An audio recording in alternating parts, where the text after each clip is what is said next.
Alright guys, so we're jumping right into the video. So this is a before of my client. So the video is going to get really fast after this. So what I'm doing now is basically cleaning up my client's brows. What you want to do is mainly clean your client's brow because I cannot stand a brow that is not cleaned up or arched. I hate it when someone goes over that hair. Like, no, I like a crisp brow. So that's what I'm doing right now. Clean up her brows, shaping them because I asked her did she go get them arched, and she said I think she said she haven't had them arched in a minute. So I went ahead and did my little magic. I didn't go too crazy because I don't like to go crazy on people's brows. Like, I just like to shape them up and get to filling them in. So with her brows, I really didn't have to fill them in a lot because you see how thick they are in the front, but on the ends is no hair. So I only put a arch at the end and then I just concealed it. So the concealer that I used was MAC Prolongwear Concealer in NC45, and then I used also dark cocoa in LA Girl Pro Concealer because she is chocolate because she's pregnant. So you see her neck and her face is totally different. So yes, it's all because of the baby. I've been there before.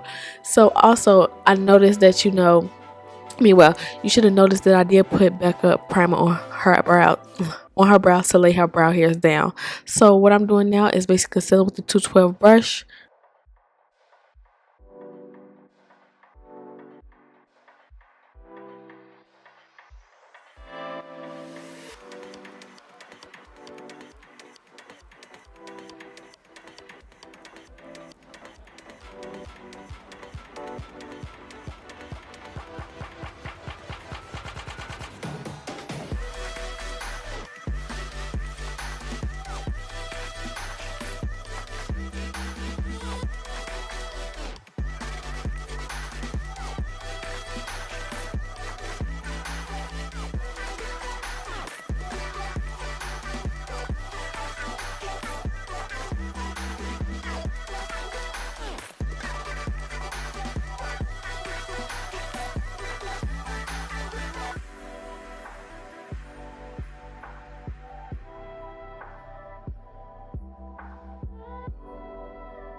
Here what I'm doing is taking my Inglot 222T or 2T brush, and I'm just patting that Plouise shade number 5. That's the darkest shade that I have, and that's the darkest shade that they have, and I'm just patting it on. And then I'm going to take my Zoeva concealer buffer brush, and blend that concealer out to capacity. Like, you want your base, that's key, like you want your base to be slay and ready for that shadows to be on it. I did also let it dry just a little bit because it doesn't dry, but if you give it some time it'll probably dry up a little bit. But yeah, I'm just patting, blending everything in so we can get ready for the shadow. So what I'm doing now is taking my 167 brush from Morphe. You already know I love doing a reverse method now. Something about this method is bomb. I'm going to try it with the highlighter at the top first and then apply the shadows. But now what I'm doing is just basically applying, I think this is Makeupaddiction's palette, and I'm taking the dark shade out of that palette and applying it. Everything will be in the description right below if I don't know it. So I'm patting it all the way to a certain point, like in the middle of her eyebrows, in the middle of her eyes, basically connecting it to the arch of her brow. So I did go in a little bit more with that, not too much. And right now what I'm doing is taking a warm brown, and we're going to blend and smoke out this look. So I mean, it's a smoky look, but it's not like to the point where it's like really harsh. So just blend and do colors that are really, like, I don't know, like really soft and sultry at the same time. But I'm just blending out with my MAC 221 brush. Girl, don't get me wrong. Yes, I think that's the MAC 221 brush. And I go from flat brush to small brush to, I think, a medium sized brush. And I did lose some of that product of the Makeupaddiction dark shadow, so I did go back. So you're going to see me going back and forth with shadows, picking up shadows, and that's what you basically want to do, because you want to add that definition back into the eyes. So what I'm doing now is taking a blending brush and smoking out that shadow. Then it's going so fast. So now I'm taking this shimmer shade out of the Makeupaddiction palette, and also a shade out of the Armed and Gorgeous palette from the one that Jaclyn Hill created, and I'm just patting that on. You saw me pat it on with my fingers, and I'm just patting it on with the brush. I'm not trying to make it like a cut crease. No, it's not a cut crease, so I'm just packing it on. Then I'm going to go on the outer edges and blend it out with that brown shadow to make it fade and look like it's a fading transition, whatever you want to call it. So now what I'm doing is going in with some Wet n Wild liner. I was about to say gel liner, y'all. Liner, and I am winging the liner out. And then I'm also going to go in and clean it up with concealer. After that, I'm taking some Better Than Sex mascara. Always gets the lashes on fleek. And I'm taking some of my lashes, 3D Mink lashes that I bought a long time ago, and I am going to put these on her. As she said that she likes big lashes, I'd have to definitely get some more lashes for my client.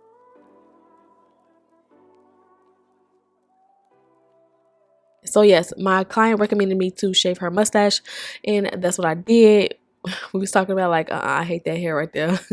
And then I'm just going in with Becca primer, so like I prime her face. She's looking at her phone. And then I also went in with CoverGirl's matte new foundations, and then the shade D90 and D80. I mix them both together. D90 is the darkest shade, and then D80 is like a little bit up front, probably about her complexion when she, after pregnancy. And then I also went in with, what is this, Tarte Tape Shape concealers in the shade Deep, and then went in with Dark Cocoa from LA Girl Pro Concealer, just to give her that highlight, but not too much. I don't know. Yeah, not too much. It's just you just gotta look at the client and just go from there. Like, it's all a learning process. I'm still learning. I'm still an underdog. So yes, I'm just blending it out with my beauty blender. It is damped. It probably dried. So I'll be taking, well, this didn't take that long, but yeah, I let it dry and blended it out, and then I went in with Black Opal's powder. Now that's the good drugstore powder, y'all. I think that I'm gonna start using it because it is good, and it definitely is geared towards us black girls. So yes, now I'm taking my Artist, what is this, I'll leave in the description right below, but I know it's from Black Owned Company, and I'm just taking the darkest shade because I also didn't have a dark powder, so I just used the Laura Mercier to powder her whole face. And I'm just going to blend out that contour, y'all, and snatch her face, because she was like, my face is fat. I was like, okay girl, let me just contour you real quick, cream contour you, so that we can chisel and bring some of that definition back to your face. So yeah, this is the powder, the Black Gold powder that I was just telling you about. I really like it. I really, really like it.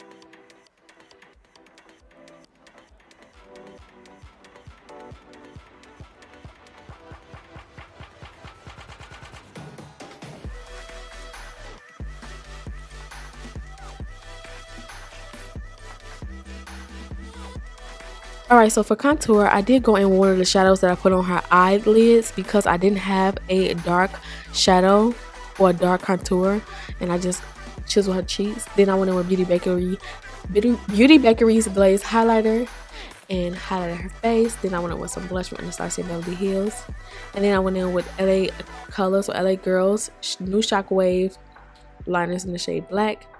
Line her under eyes with Gwen Stefani's palette in the shade Black, smoked it out with a little bit of brown, and then I am going to actually put Better Than Sex mascara under her eyes.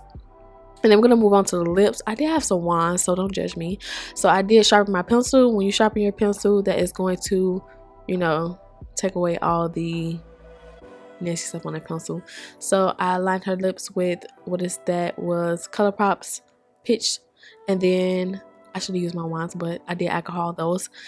And that is it, y'all. I will leave the lipsticks down in the description right below. But don't forget to comment and subscribe, and I'll see you guys on the next tutorial.